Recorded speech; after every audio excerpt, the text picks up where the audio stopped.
മുല്ലപ്പള്ളിക്കുമേൽ സമ്മർദ്ദം ശക്തമാകുന്നു. വടകരയിൽ ദുർബല സ്ഥാനാർത്ഥി പാടില്ലെന്ന ആവശ്യവുമായി മലബാറിലെ മറ്റു UDF സ്ഥാനാർത്ഥികൾ.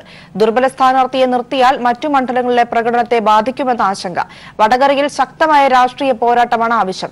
ഇക്കാര്യം സ്ഥാനാർത്ഥികൾ KPCC AICC നേതൃത്വത്തെ അറിയിച്ചു. നിലവിൽ പരിഗണിക്കുന്ന പേരുകൾ ദുർബലമെന്നും പരാതി. ഏറ്റവും പുതിയ വിവരങ്ങളുമായി സന്തോഷ് സർലിംഗ് ചേരുകയാണ്. സന്തോഷ്, ഇപ്പോൾ വടകരയുടെ കാര്യത്തിലാണ് തർക്കം നീളുന്നത്. വടകരയിൽ ദുർബല സ്ഥാനാർത്ഥിയെ നിർത്താൻ പാടില്ല എന്ന ആവശ്യമാണ് ശക്തമായി മുൻപോട്ട് വെക്കുന്നത്. ഇനി രാഹുൽ ഗാന്ധിയുടെ ഒരു തീരുമാനമാണ് പുറത്തു വരേണ്ടത്. ഇപ്പോൾ ഏത് രീതിയിലാണ് ചർച്ചകൾ മുൻപോട്ട് പോകുന്നത്? പ്രിയ, വടകര തന്നെയാണ് ഇപ്പോഴത്തെ പ്രധാനപ്പെട്ട ഒരു ശ്രദ്ധാകേന്ദ്രമായ ലോക്സഭാ മണ്ഡലമായി മാറിയിരിക്കുന്നത്.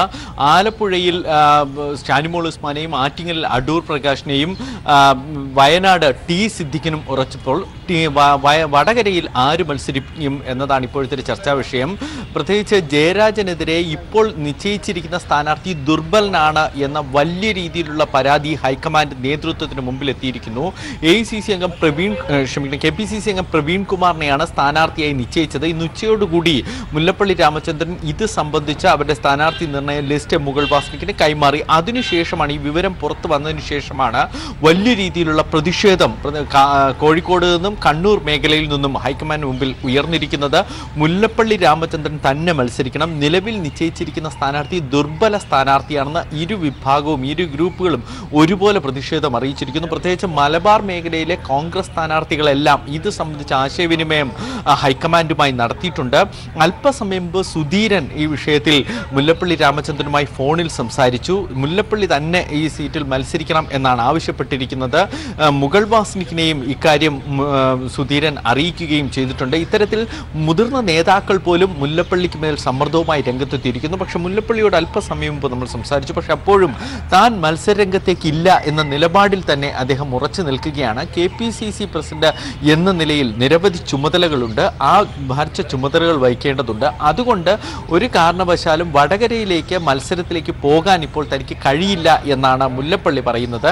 അതേസമയം AI ഗ്രൂപ്പുകളാകട്ടെ കേരളത്തിലെ മുതിർന്ന നേതാക്കളാകട്ടെ വടകരയിലേക്ക് മറ്റേതെങ്കിലും ഒരു സ്ഥാനാർത്ഥിയേക്കാൾ കൂടുതൽ പ്രകടനം കാഴ്ചവെക്കാൻ മുല്ലപ്പള്ളിക്ക് കഴിയും എന്നാണ് അദ്ദേഹത്തോട് ആവശ്യപ്പെട്ടത്.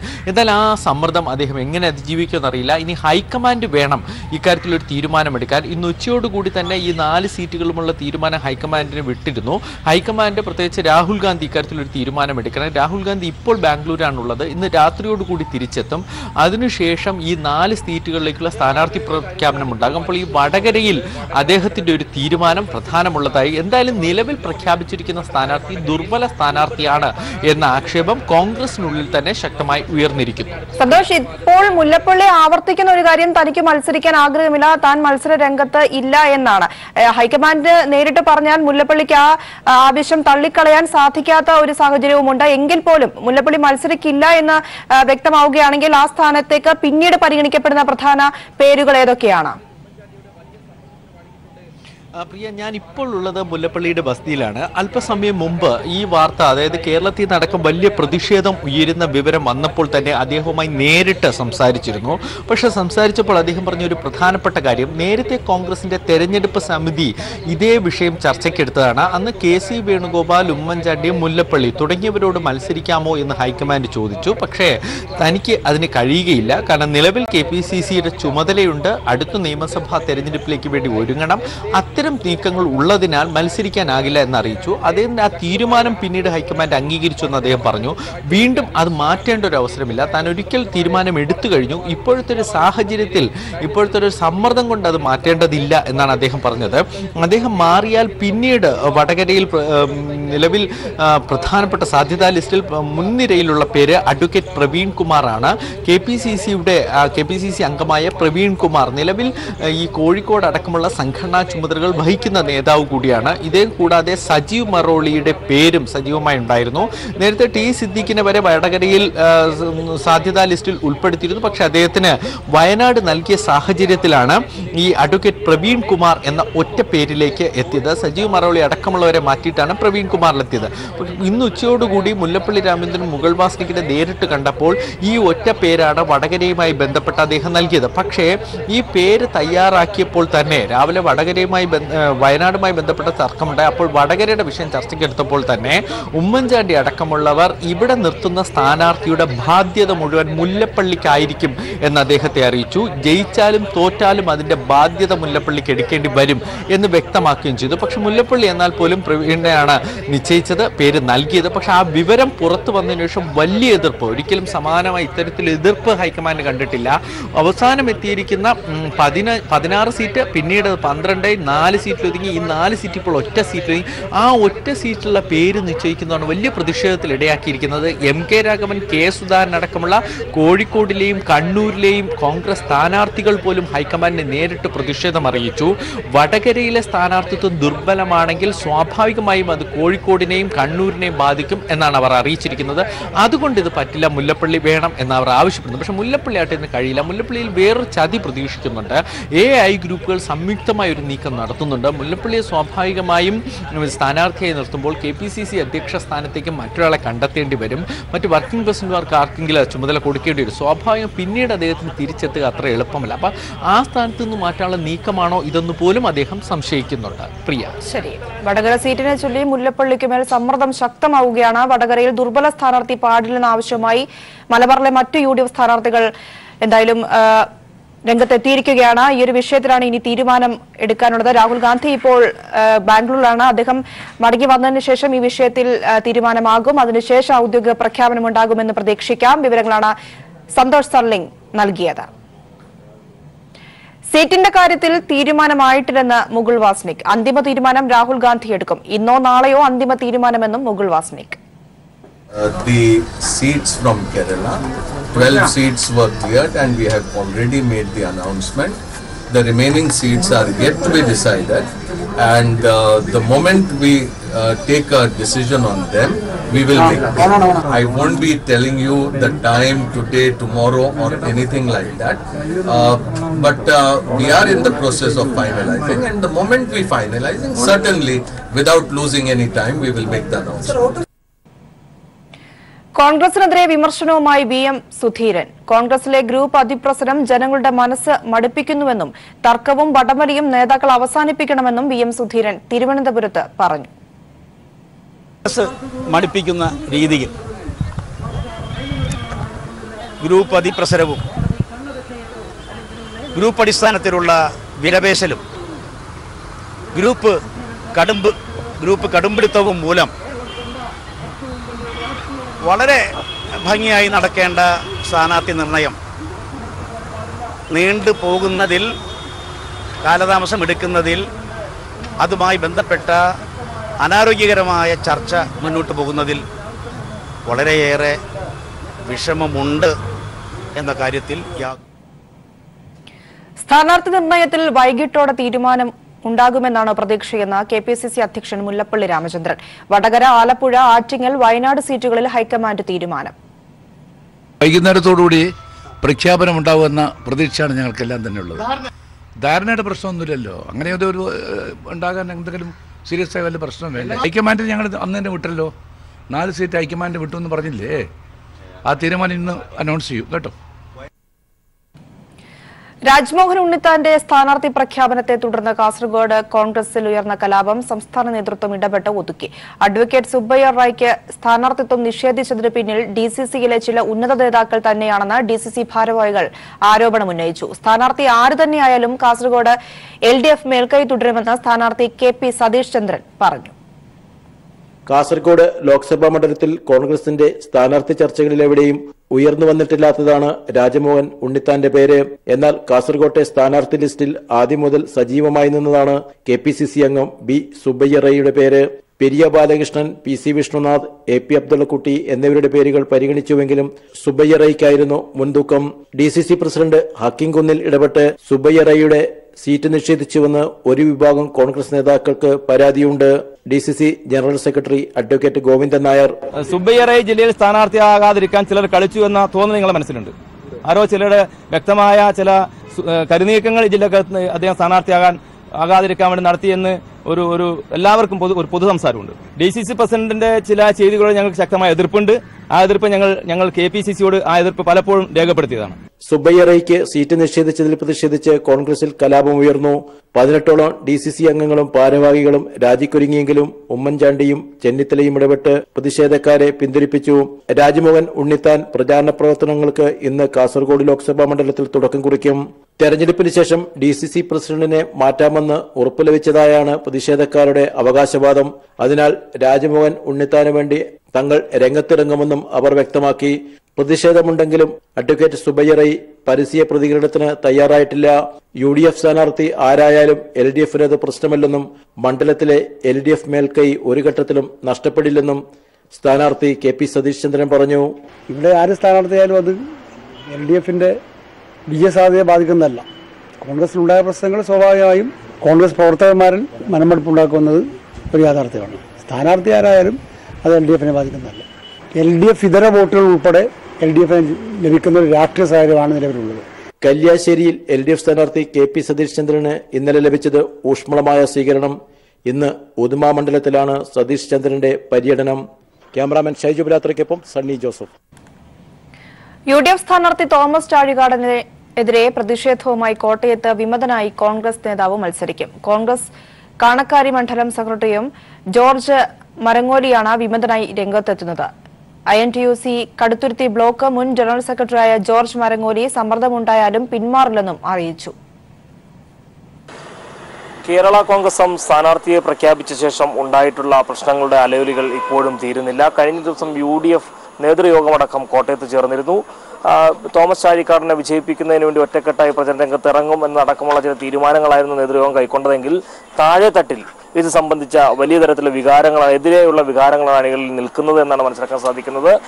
കോൺഗ്രസ് നേതാവും അതുപോലെ തന്നെ INTUC നേതാവുമായിട്ടുള്ള ജോർജ് മരങ്ങോലി അടക്കം ഇപ്പോൾ വിമതനായി രംഗത്ത് വരുന്ന സാഹചര്യത്തിലേക്ക് കാര്യങ്ങൾ നീങ്ങുന്നു. ഇപ്പോൾ അദ്ദേഹം നമ്മോടൊപ്പമുണ്ട്. എന്തുകൊണ്ടാണ് താങ്കൾ ഈ ഒരു മത്സരരംഗത്തേക്ക് വരാനുള്ള അതിന്റെ പ്രധാനപ്പെട്ട കാരണം? കോട്ടയം പാർലമെന്റ് നിയോജക മണ്ഡലത്തിലുണ്ടായിരിക്കുന്ന സ്ഥാനാർത്ഥി നിർണയത്തിലെ അപാകത, അതുപോലെ തന്നെ അതിനെ പ്രതിഷേധിക്കുന്ന വിഭാഗം ജനങ്ങളുണ്ട്. അവരുടെ സപ്പോർട്ടോടെ ഞാൻ മത്സരിക്കുന്നത്. ഈ പ്രതിഷേധം എന്ന് പറയുമ്പോൾ ഏത് തരത്തിലുള്ള പ്രതിഷേധമാണ്? UDFനകത്തുള്ള പ്രതിഷേധമാണോ, അല്ലെങ്കിൽ കേരള കോൺഗ്രസ് ഈ സ്ഥാനാർത്ഥി പ്രഖ്യാപിച്ചുള്ള പ്രശ്നമാണോ, അതൊക്കെ ഈ സീറ്റ് നിങ്ങളിൽ നിന്ന് പിടിച്ചെടുത്തുകൊണ്ട് കോൺഗ്രസ് മുന്നോട്ട് പോകുന്നതിന്റെ ഒരു പ്രതിഷേധമാണ്? എന്താണ്? സ്ഥാനാർത്ഥി നിർണയം തുടങ്ങിയ കാലം മുതൽ ഇടുക്കിയിൽ കോട്ടയം ലോക്സഭാ മണ്ഡലത്തിലെ തർക്കങ്ങൾ നടന്നുകൊണ്ടിരിക്കുകയായിരുന്നു. അത് ഏറ്റവും അവസാനം കേരള കോൺഗ്രസ് ഏകപക്ഷീയമായ ഒരു തീരുമാനത്തിലൂടെ തോമസ് ചാഴികാടന് സ്ഥാനാർത്ഥിത്വം കൊടുക്കുമായിരുന്നു. അപ്പം അതിൻ്റെ അകത്ത് അർഹതപ്പെട്ട പലരും കൊണ്ട് അവർക്കാർക്കും കൊടുത്തിട്ടില്ല. പിന്നെ ഞങ്ങളെപ്പോലെയുള്ള ആളുകൾ ഞങ്ങൾ പ്രതികരിക്കാനുള്ള ശേഷി നമുക്കുണ്ട് എന്ന് ഇവരൊന്ന് മനസ്സിലാക്കണം. അതിനു വേണ്ടിയിട്ടാണ് നമ്മളിപ്പോൾ നോമിനേഷൻ കൊടുക്കുന്നത്. അതായത് ഇപ്പോൾ നിലവിൽ UDF പ്രഖ്യാപിച്ചുള്ള സ്ഥാനാർത്ഥിയെ നിങ്ങൾ യാതൊരു തരത്തിൽ അംഗീകരിക്കുന്നില്ല എന്നാണ്? തീർച്ചയായിട്ടും. എന്താണ് 2 പ്രാവശ്യം അസംബ്ലി ഇലക്ഷനിൽ നിന്ന് തോറ്റ ഒരാളെ വീണ്ടും ലോക്സഭയിലോട്ട് മത്സരിപ്പിക്കാൻ അതൊരു അത്ര പ്രായോഗികമായ കാര്യമല്ലത്. അതിനകത്ത് പല ജനവിഭാഗങ്ങളും, അതായത് രാഷ്ട്രീയത്തിന് അതീതമായിട്ട് നിൽക്കുന്ന നിഷ്പക്ഷമായ കുറേ വോട്ടർമാരുണ്ട്. അവരുടെയൊക്കെ എല്ലാം വേണ്ടിയിട്ടാണ് നമ്മളിപ്പോൾ നോമിനേഷൻ കൊടുക്കുന്നത്, സ്ഥാനാർത്ഥിയായിട്ട് നിൽക്കുന്നത്. വലിയ തരത്തിലുള്ള സമ്മർദ്ദങ്ങൾ, ഇപ്പോൾ താങ്കൾ കോൺഗ്രസ് പ്രവർത്തകനാണ്, അതുകൊണ്ട് വലിയ തരത്തിലുള്ള സമ്മർദ്ദങ്ങൾ ഉണ്ടായേക്കാം. അത്തരത്തിലുള്ള സമ്മർദ്ദങ്ങൾ വരുമ്പോൾ താങ്കൾ ഒരുപക്ഷെ പിന്മാറി അല്ലെങ്കിൽ തോറ്റുക എന്നല്ല, പരാജയത്തോട് അല്ലെങ്കിൽ താങ്കൾ പിന്മാറുന്നതിനുള്ള സാഹചര്യങ്ങൾ ഉണ്ടാവുമോ? ഒരിക്കലും ഉണ്ടാവില്ല. അങ്ങനെയാണെന്നുണ്ടെങ്കിൽ നമുക്ക് സപ്പോർട്ട് ചെയ്യുന്ന ജനങ്ങളെ നമ്മൾ അവഹേളിക്കുന്നതിന് തുല്യമാകും. എന്തായാലും കോൺഗ്രസിനകത്തെ പടലപ്പിണക്കങ്ങൾ വളരെ രൂക്ഷമായി മാറിയിരിക്കുന്നു. ആ സാഹചര്യത്തിലാണ് കോൺഗ്രസ് നേതാവായിട്ടുള്ള ജോർജ് മരങ്ങോലി അടക്കം മത്സരരംഗത്തേക്ക് വന്നിട്ടുള്ളത്. എന്തായാലും എന്ത് സമ്മർദ്ദം ഉണ്ടായാലും പിന്മാറില്ല എന്ന് അദ്ദേഹം വ്യക്തമാക്കി കഴിഞ്ഞിരിക്കുന്നു. ഏറ്റുമാനൂരിൽ നിന്നും ക്യാമറാമാൻ സാംജിത് ആർപ്പുക്കരോടൊപ്പം TP പ്രശാന്ത്. സ്ഥാനാർത്ഥി പട്ടികയെ ചൊല്ലി BJPയിൽ പൊട്ടിത്തെറിക്ക് കളമൊരുങ്ങുന്നു. പട്ടികയിൽ വീണ്ടും മാറ്റങ്ങൾ. K. സുരേന്ദ്രൻ ആറ്റിങ്ങൽ, അൽഫോൺസ് കണ്ണന്താനം കൊല്ലം, ടോം വടക്കൻ എറണാകുളം എന്നിവർ പരിഗണനയിൽ. സംസ്ഥാന നേതൃത്വം കേന്ദ്ര നേതൃത്വത്തിന് സമർപ്പിച്ച പട്ടികയിൽ K. സുരേന്ദ്രനും കണ്ണന്താനവും കടുത്ത അതൃപ്തിയിലാണ്. തന്റെ അതൃപ്തി കണ്ണന്താനം കേന്ദ്ര നേതൃത്വത്തെ അറിയിച്ചു. പത്തനംതിട്ടയിലെ സ്ഥാനാർത്ഥി നിർണയത്തെ ചൊല്ലി പൊട്ടിത്തെറിയിലേക്ക് നീങ്ങുകയാണ് BJP. സീറ്റിനായി രംഗത്തുണ്ടായിരുന്ന K. സുരേന്ദ്രൻ, അൽഫോൺസ് കണ്ണന്താനം എന്നിവരെ യഥാക്രമം ആറ്റിങ്ങൽ, കൊല്ലം എന്നീ മണ്ഡലങ്ങളിലേക്ക് പരിഗണിച്ചതോടെ പാർട്ടിയിൽ പോരുമുറുകി. പത്തനംതിട്ടയ്ക്ക് പിന്നാലെ തൃശൂർ മണ്ഡലവും കിട്ടില്ലെന്നായതോടെ കെ സുരേന്ദ്രന്റെ പ്രതിഷേധം കടുത്തു. രണ്ടിൽ ഏതെങ്കിലും ഒരു സീറ്റ് കിട്ടിയില്ലെങ്കിൽ മത്സരിക്കാനില്ലെന്നാണ് സുരേന്ദ്രന്റെ നിലപാട്. പത്തനംതിട്ടയില്ലെങ്കിൽ മത്സരിക്കില്ലെന്ന് അൽഫോൺസ് കണ്ണന്താനവും നിലപാടെടുത്തു. പത്തനംതിട്ടയിൽ സംസ്ഥാന അധ്യക്ഷൻ PS ശ്രീധരൻപിള്ള പിടിമുറുക്കിയിട്ടുണ്ട്. സീറ്റിന്റെ കാര്യത്തിൽ അഭിപ്രായ വ്യത്യാസമില്ല. കേന്ദ്ര നേതൃത്വത്തിന്റെ തീരുമാനത്തിനെതിരെ ആരും പ്രതിഷേധിക്കില്ലെന്നും PS ശ്രീധരൻപിള്ള പറഞ്ഞു. തൃശൂർ സീറ്റിന്റെ കാര്യത്തിൽ തുഷാർ അമിത്ഷാ കൂടിക്കാഴ്ചയ്ക്ക് ശേഷമേ അന്തിമ തീരുമാനമുണ്ടാകൂ. ദേശീയ നിർവാഹക സമിതി അംഗം PK കൃഷ്ണദാസ്, സംസ്ഥാന ജനറൽ സെക്രട്ടറിമാരായ ശോഭാ സുരേന്ദ്രൻ, MT രമേശ് എന്നിവരും സ്ഥാനാർത്ഥികളാകില്ല. ഇഷ്ട സീറ്റ് ലഭിക്കാത്തതിലെ പ്രതിഷേധത്തിന്റെ ഭാഗമായാണ് ശോഭാ സുരേന്ദ്രനും MT രമേശും മത്സരിക്കാത്തത്. ഗോവ മുഖ്യമന്ത്രി മനോഹർ പരീക്കറുടെ മരണത്തെ തുടർന്ന് പാർലമെന്ററി ബോർഡ് നാളെ ചേരൂ. യോഗത്തിന് ശേഷം പ്രഖ്യാപനമുണ്ടാകും. News bureau, Dilli. ഗോവ മുഖ്യമന്ത്രിയും മുൻ പ്രതിരോധ മന്ത്രിയുമായിരുന്ന മനോഹർ പരീക്കർക്ക് രാജ്യത്തിന്റെ ആദരാഞ്ജലി. അല്പസമയത്തിനുള്ളിൽ പനജിയിൽ സംസ്കാര ചടങ്ങുകൾ നടക്കും. നരേന്ദ്രമോദി ഉൾപ്പെടെ നേതാക്കൾ ആദരാഞ്ജലി അർപ്പിച്ചു. BJP ഓഫീസിലെത്തിച്ച മനോഹർ പരീക്കറുടെ മൃതദേഹത്തിൽ സംസ്ഥാനത്തെ പാർട്ടി നേതാക്കളും പ്രവർത്തകരും അന്തിമോപചാരം അർപ്പിച്ചു. രാഷ്ട്രീയത്തിനതീതമായി ഗോവയിലെ പൊതുസ്വീകാര്യനായിരുന്ന പരീക്കർക്ക് അന്തിമോപചാരം അർപ്പിക്കാൻ ആയിരങ്ങളാണ് ഒഴുകിയെത്തിയത്. മനോഹർ പരീക്കറുടെ മരണത്തെ തുടർന്ന് ഗോവയിൽ രാഷ്ട്രീയ പ്രതിസന്ധി രൂക്ഷം. പുതിയ മുഖ്യമന്ത്രിയെ കണ്ടെത്താനാകാതെ BJP നേതൃത്വം. പുതിയ സർക്കാർ ഉണ്ടാക്കാൻ അവകാശവാദം ഉന്നയിച്ച് കോൺഗ്രസ് രംഗത്ത്. കോൺഗ്രസ് MLA-മാർ ഗവർണറെ കണ്ടു. കേരള ചരിത്രത്തിലെ മാറുമറയ്ക്കൽ പ്രക്ഷോഭം അടക്കമുള്ള പാഠഭാഗങ്ങൾ ഒഴിവാക്കിയ NCERT പാഠപുസ്തകത്തിനെതിരെ പ്രതിഷേധം ഉയരുന്നു. സങ്കുചിത രാഷ്ട്രീയ താൽപര്യങ്ങൾ പാഠപുസ്തകങ്ങളുടെ കാര്യത്തിൽ അനുവദിച്ചു കൊടുക്കരുതെന്ന് ഡോക്ടർ രാജൻ ഗുരുക്കൾ. CBSE 9ാം ക്ലാസ്സിലെ ചരിത്ര പാഠപുസ്തകത്തിലെ 70 പേജുകളാണ് NCERT ഒഴിവാക്കിയിരിക്കുന്നത്. ഇന്ത്യ ആൻഡ് കണ്ടംപററി വേൾഡ് എന്ന പാഠപുസ്തകത്തിൽ നിന്നാണ് കേരളത്തിലെ സാമൂഹിക പ്രക്ഷോഭങ്ങൾ പ്രതിപാദിക്കുന്ന പാഠഭാഗം നീക്കം ചെയ്തിരിക്കുന്നത്. 19ാം നൂറ്റാണ്ടിൽ തിരുവിതാംകൂറിൽ നടന്ന നിർണായക മാറുമറയ്ക്കൽ സമരവുമായി ബന്ധപ്പെട്ട പാഠഭാഗങ്ങളാണ് ഇതിൽ നിർണായകം. CBSE 9ാം ക്ലാസ്സിലെ ചരിത്ര പാഠപുസ്തകത്തിലെ 70 പേജുകളാണ് ഇത്തരത്തിൽ ഒഴിവാക്കപ്പെട്ടിരിക്കുന്നത്. വിദ്യാർത്ഥികളുടെ പഠനഭാരം കുറയ്ക്കാനും ഒപ്പം തമിഴ്നാട്ടിലെ നാടാർ സമുദായത്തിന്റെ എതിർപ്പും പരിഗണിച്ചാണ് നടപടിയെന്നാണ് NCERT-യുടെ വിശദീകരണം. വിദ്യാർത്ഥികൾക്ക് ചരിത്ര അവബോധമുണ്ടാക്കുന്നതിനാണ് ഓരോ നിർണായക സമരങ്ങളും പ്രക്ഷോഭങ്ങളും പാഠഭാഗമാക്കുന്നത്. എന്നാൽ സങ്കുചിത രാഷ്ട്രീയ താൽപര്യങ്ങൾ പാഠപുസ്തകങ്ങളുടെ കാര്യത്തിൽ അനുവദിച്ചു കൊടുക്കരുതെന്ന് ഡോക്ടർ രാജൻ ഗുരുക്കൾ പറഞ്ഞു. വളരെയധികം ഗവേഷണ പഠനങ്ങൾ നടത്തി വിശ്വസനീയമായ ജ്ഞാനം ഉൽപ്പാദിപ്പിക്കുന്ന ഒരു മേഖലയാണ് ചരിത്രം. അത് കുട്ടികൾ പഠിക്കാൻ പാടില്ല എന്ന് പറയുന്നത് എന്തടിസ്ഥാനത്തിലാണെന്ന് എനിക്ക് മനസ്സിലാവുന്നില്ല. അക്കാഡമിക് ആയിട്ടുള്ള ചരിത്ര പാഠപുസ്തകങ്ങളിൽ സാധാരണക്കാരെ ഇടപെട്ട് അവരുടെ ദുർബല വികാരങ്ങളുമായി ബന്ധപ്പെട്ടുകൊണ്ടുള്ള അല്ലെങ്കിൽ അവരുടെ ജാത്യധിഷ്ഠിത സാമുദായിക സങ്കുചിത ചിന്തകളുമായി ബന്ധപ്പെട്ടുകൊണ്ടുള്ള സ്വാധീനം ഒരു കാലത്തും അനുവദിച്ചു കൊടുക്കാൻ പാടുള്ളതല്ല. വസ്ത്രധാരണം നമ്മുടെ സാമൂഹിക മാറ്റങ്ങളിൽ എങ്ങനെ സ്വാധീനം ചെലുത്തി എന്നതിനെക്കുറിച്ചുള്ള പാഠത്തിലായിരുന്നു മാറുമറയ്ക്കൽ പ്രക്ഷോഭത്തെക്കുറിച്ച് പറഞ്ഞിരുന്നത്. ഇതുൾപ്പെടെ കേരള ചരിത്രത്തിലെ കായിക ചരിത്രം, കാർഷിക പ്രക്ഷോഭങ്ങൾ എന്നിവയുമായി ബന്ധപ്പെട്ട കാര്യങ്ങൾ പ്രതിപാദിക്കുന്ന പാഠഭാഗങ്ങളും ഒഴിവാക്കിയതിൽ ഉൾപ്പെടുന്നുണ്ട്. 2006-07 വർഷം മുതൽ പ്രാബല്യത്തിലുള്ള പാഠപുസ്തകം NCERT-യാണ് തയ്യാറാക്കിയത്. അതേ പാഠപുസ്തകങ്ങളാണ് 2017-18 പരിഷ്കരിക്കപ്പെട്ടിരിക്കുന്നത്. News bureau, Thiruvananthapuram.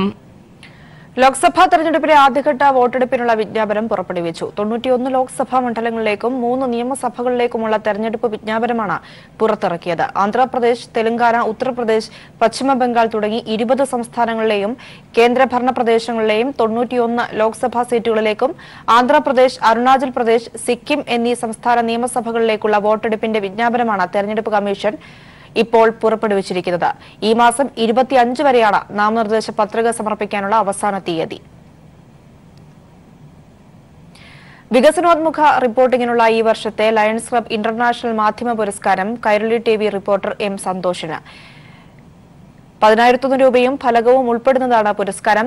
കണ്ണൂർ വിമാനത്താവളവും ഉത്തര മലബാറിന്റെ വികസനവും എന്ന വിഷയത്തെ അടിസ്ഥാനമാക്കിയുള്ള പരമ്പരയും വാർത്താധിഷ്ഠിത പരിപാടികളും പരിഗണിച്ചാണ് പുരസ്കാരത്തിനായി തെരഞ്ഞെടുത്തത്. ഈ മാസം 24-ന് കോഴിക്കോട് ലയൺസ് ഹാളിൽ നടക്കുന്ന ചടങ്ങിൽ വെച്ച് പുരസ്കാരം സമ്മാനിക്കും. ഇന്ത്യൻ അതിർത്തി ലംഘിച്ച് പാകിസ്ഥാൻ നടത്തിയ വെടിവയ്പിൽ 1 ജവാൻ കൊല്ലപ്പെട്ടു. 3 ജവാന്മാർക്ക് വെടിവയ്പിൽ പരിക്കേറ്റിട്ടുണ്ടെന്ന് അധികൃതർ വ്യക്തമാക്കി. ജമ്മുകശ്മീരിലെ രജൌരി ജില്ലയിൽ ഇന്ന് പുലർച്ചെ 5:30-നാണ് പാകിസ്ഥാൻ യാതൊരു പ്രകോപനവുമില്ലാതെ വെടിയുതിർത്തത്. സുന്ദർബൻ മേഖലയിലാണ് പാകിസ്ഥാൻ വെടിനിർത്തൽ കരാർ ലംഘിച്ചത്. ഇന്ത്യൻ സൈന്യം ശക്തമായി തിരിച്ചടിച്ചു. മിന്നൽ ഹർത്താൽ ആഹ്വാനം ചെയ്തതിന് യൂത്ത് കോൺഗ്രസ് പ്രസിഡന്റ് ഡീൻ കുര്യാക്കോസിനെതിരെ എടുത്ത കോടതി അലക്ഷ്യ കേസിൽ മറുപടി സത്യവാങ്മൂലം സമർപ്പിക്കാൻ കോടതി 1 മാസത്തെ സാവകാശം അനുവദിച്ചു. കേസ് 1 മാസം കഴിഞ്ഞ് വീണ്ടും പരിഗണിക്കും. കഴിഞ്ഞ 6-ന് കേസ് പരിഗണിക്കവേ ഡീനിനെതിരെ ഹൈക്കോടതി രൂക്ഷ വിമർശനം നടത്തിയിരുന്നു. വെസ്റ്റ് നൈൽ പനി ബാധിച്ച് ചികിത്സയിലായിരുന്ന 6 വയസ്സുകാരൻ മരിച്ചു. മലപ്പുറം വേങ്ങര സ്വദേശി മുഹമ്മദ് ഷാനാണ് മരിച്ചത്. ഒരാഴ്ച മുന്നെയാണ് കുഞ്ഞിന് രോഗബാധ സ്ഥിരീകരിച്ചത്. ആദ്യം കോട്ടക്കലിലെ സ്വകാര്യ ആശുപത്രിയിൽ പ്രവേശിപ്പിച്ച മുഹമ്മദ് ഷാനെ പനി ഗുരുതരമായതിനെ തുടർന്ന് കോഴിക്കോട് മെഡിക്കൽ കോളേജിലേക്ക് മാറ്റുകയായിരുന്നു. അതേസമയം വെസ്റ്റ് നൈൽ പനിയിൽ ആശങ്ക വേണ്ടെന്നും ജാഗ്രത വേണമെന്നും ആരോഗ്യവകുപ്പ് വ്യക്തമാക്കി. പ്രതിരോധ പ്രവർത്തനങ്ങൾ ഊർജിതമാക്കാൻ ആരോഗ്യവകുപ്പ് മന്ത്രി കെ ശൈലജ ടീച്ചർ ആരോഗ്യവകുപ്പ് ഡയറക്ടർക്ക് നിർദ്ദേശം നൽകി. ശ്രീവരാഹത്ത് യുവാവിനെ കുത്തിക്കൊലപ്പെടുത്തിയ കേസിലെ മുഖ്യപ്രതി അർജുൻ പോലീസ് പിടിയിൽ. ഒളിവിലായിരുന്ന പ്രതിയെ ഫോർട്ട് സിഐയുടെ നേതൃത്വത്തിൽ ഇന്ന് പുലർച്ചെ തിരുവനന്തപുരം റെയിൽവേ സ്റ്റേഷനിൽ നിന്നാണ് പിടികൂടിയത്. അർജുനെ ഇന്ന് കോടതിയിൽ ഹാജരാക്കും. മയക്കുമരുന്ന് സംഘങ്ങൾ തമ്മിലുണ്ടായ ഏറ്റുമുട്ടലിനിടെ വ്യാഴാഴ്ചയാണ് ശ്യാം കുത്തേറ്റു മരിച്ചത്. സംഭവത്തിൽ 2 പേരെ പോലീസ് നേരത്തെ കസ്റ്റഡിയിലെടുത്തിരുന്നു. അർജുനെ ആക്രമിച്ച സംഘത്തിലുണ്ടായിരുന്ന മനോജ്, രജിത് എന്നിവരെയാണ് പോലീസ് നേരത്തെ പിടികൂടിയത്. അഭ്യൂഹങ്ങൾക്ക് വിരാമമിട്ട് കർണാടകത്തിലെ മാണ്ഡ്യ ലോക്സഭാ മണ്ഡലത്തിൽ സ്വതന്ത്ര സ്ഥാനാർത്ഥിയായി മത്സരിക്കുമെന്ന് അന്തരിച്ച കോൺഗ്രസ് MP MH അംബരീഷിന്റെ ഭാര്യ സുമലതയുടെ പ്രഖ്യാപനം. അംബരീഷിന്റെ പാരമ്പര്യം നിലനിർത്താനാണ് താൻ ജനവിധി തേടുന്നതെന്നും അവർ പറഞ്ഞു. മാണ്ഡ്യയിൽ കോൺഗ്രസ് സീറ്റ് നിഷേധിച്ചതിനെ തുടർന്നാണ് സ്വതന്ത്രയായി മത്സരിക്കാൻ സുമലത തീരുമാനിച്ചത്.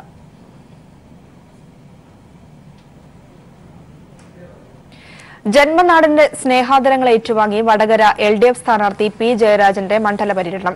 കൂത്തുപറമ്പ് നിയോജക മണ്ഡലത്തിലെ വോട്ടർമാരെ നേരിട്ട് കണ്ട് വോട്ട് അഭ്യർത്ഥിക്കാൻ എത്തിയതായിരുന്നു P ജയരാജൻ. കൂത്തുപറമ്പ് പാനൂർ മേഖലയിലെ രക്തസാക്ഷി കുടുംബങ്ങളെയും P ജയരാജൻ സന്ദർശിച്ചു. കൂത്തുപറമ്പുകാർക്ക് കുടുംബാംഗത്തെ പോലെയാണ് P ജയരാജൻ. നാടിന്റെ ജനമനസ്സറിഞ്ഞ പ്രിയ നേതാവിന്റെ വലിയ വിജയം കാണാൻ കാത്തിരിക്കുകയാണ് എല്ലാവരും. വടകരയുടെ ജനമനസ് തേടിയുള്ള P ജയരാജന്റെ പര്യടനം കൂത്തുപറമ്പ് നിയോജക മണ്ഡലത്തിൽ എത്തിയപ്പോൾ എങ്ങും ലഭിക്കുന്നത് സ്നേഹോഷ്മളമായ സ്വീകരണം. 3 തവണ P ജയരാജനെ റെക്കോർഡ് ഭൂരിപക്ഷത്തിൽ നിയമസഭയിൽ എത്തിച്ച കൂത്തുപറമ്പ് നിയോജക മണ്ഡലം ലോക്സഭാ തിരഞ്ഞെടുപ്പിലും ചരിത്രം ആവർത്തിക്കാൻ ഒരുങ്ങുകയാണ്. പ്രചരണത്തിൽ P ജയരാജൻ ഏറെ മുന്നിലെത്തിക്കഴിഞ്ഞു. വലിയ നിലക്കുള്ള സ്വീകാര്യതയാണ് ഇടതുപക്ഷ ജനാധിപത്യ മുന്നണി സ്ഥാനാർത്ഥി എന്ന നിലയ്ക്ക് എനിക്ക് ലഭിക്കുന്നത്. അത് പൊതുവിലുള്ള ഒരു രാഷ്ട്രീയ അന്തരീക്ഷം കൂടിയാണ്. ഇടതുപക്ഷ ജനാധിപത്യ മുന്നണിക്ക് അനുകൂലമായിട്ടുള്ള ഒരു രാഷ്ട്രീയ അന്തരീക്ഷം കേരളത്തിൽ ശക്തിപ്പെട്ടിട്ടുണ്ട്. പ്രത്യേകിച്ച് ഈ കന്നി വോട്ടർമാരായിട്ടുള്ള ആളുകൾ അവർ ഇടതുപക്ഷത്തിനൊപ്പമാണ് എന്ന് പ്രഖ്യാപിക്കുന്ന ആവേശകരമായിട്ടുള്ള അനുഭവമാണ് ഈ പര്യടനത്തിലുണ്ടായിട്ടുള്ളത്. കൂത്തുപറമ്പ് പാനൂർ മേഖലകളിലെ രക്തസാക്ഷി കുടുംബങ്ങളെയും P ജയരാജൻ സന്ദർശിച്ചു. Pattiam, Mokeri east, Panoor, Puthur, Cheruvanchery, Kottayam south, Kottayam north, Koothuparamba east, Koothuparamba west തുടങ്ങിയ മേഖലകളിലായിരുന്നു വോട്ടർമാരെ നേരിട്ട് കണ്ടുകൊണ്ടുള്ള പര്യടനം. News bureau, Kannur. ആദ്യഘട്ട പ്രചരണത്തിൽ തന്നെ മലയോര ജനതയുടെ മനം കവർന്ന് ഇടത് സ്ഥാനാർത്ഥി അഡ്വക്കേറ്റ് ജോയിസ് ജോർജ്. കാർഷിക തോട്ടം മേഖലകളിൽ മികച്ച സ്വീകരണമാണ് ഹൈറേഞ്ച് സംരക്ഷണ സമിതി പിന്തുണയ്ക്കുന്ന ജോയിസിന് ലഭിക്കുന്നത്. ഇടുക്കിയിലെ UDF സ്ഥാനാർത്ഥി ഡീൻ കുര്യാക്കോസ് പ്രചരണം ആരംഭിച്ചു. ഇടുക്കി ജില്ലയിലെ ഉടുമ്പൻചോല, ദേവികുളം, ഇടുക്കി, പീരുമേട്, തൊടുപുഴ നിയമസഭാ മണ്ഡലങ്ങളും എറണാകുളം ജില്ലയിലെ മൂവാറ്റുപുഴ, കോതമംഗലം മണ്ഡലങ്ങളും ഉൾക്കൊള്ളുന്നതാണ് ഇടുക്കി ലോക്സഭാ മണ്ഡലം. ഇടത് സ്ഥാനാർത്ഥി sitting MP advocate Joice George മണ്ഡലത്തിലെ ആദ്യഘട്ട പ്രചാരണം പൂർത്തിയാക്കി. കഴിഞ്ഞ പാർലമെന്റ് തെരഞ്ഞെടുപ്പിൽ ഉണ്ടായിരുന്നതിനേക്കാൾ കൂടുതൽ അനുകൂലമായ സാഹചര്യങ്ങളാണ് ഈ തെരഞ്ഞെടുപ്പിൽ ഉള്ളത്. എല്ലാ ഘടകങ്ങളും ഇടതുപക്ഷ ജനാധിപത്യ മുന്നണിക്കും അനുകൂലമാണ്. അതുകൊണ്ട് തന്നെ കൂടുതൽ ആത്മവിശ്വാസത്തോടു കൂടിയാണ് ഈ തെരഞ്ഞെടുപ്പിനെ സമീപിക്കുന്നത്. എല്ലാ വിഭാഗം ജനങ്ങളുടെയും അകമഴിഞ്ഞ പിന്തുണയുണ്ട്. ആ ആളുകളുടെ വലിയ തോതിലുള്ള തെരഞ്ഞെടുപ്പുമായി ബന്ധപ്പെട്ടുള്ള സഹായവും ഈ പ്രാവശ്യം നമുക്ക് ലഭിക്കുന്നുണ്ട്. അഖിലേന്ത്യാ ജനാധിപത്യ മഹിളാ അസോസിയേഷന്റെ നേതൃത്വത്തിൽ നടത്തുന്ന വനിതാ പാർലമെന്റിന്റെ പിന്തുണയും പ്രചാരണ രംഗത്ത് ജോയിസിന് കരുത്താണ്. UDF സ്ഥാനാർത്ഥി ഡീൻ കുര്യാക്കോസിന്റെ പ്രചാരണത്തിന് ഞായറാഴ്ച തുടക്കമായി. 100% ഈ പാർലമെന്റ് മണ്ഡലം ഐക്യമുന്നണിക്ക് അനുകൂലമാണ്. ഡീൻ PJ ജോസഫുമായി കൂടിക്കാഴ്ച നടത്തി. LDF സ്ഥാനാർത്ഥിയുടെ ആദ്യഘട്ട പ്രചാരണം പൂർത്തിയായപ്പോഴാണ് UDF സ്ഥാനാർത്ഥിയുടെ പ്രചാരണത്തിന് തുടക്കമായത്. ഇനി NDA സ്ഥാനാർത്ഥി ആരെന്ന് വ്യക്തമാകുന്നതോടെ മണ്ഡലത്തിൽ പ്രചാരണം കൂടുതൽ ശക്തമാകും. ഇടുക്കിയിൽ നിന്ന് ദിലീപ് ഗോപിക്കൊപ്പം സമീർ വഴങ്ങോട്.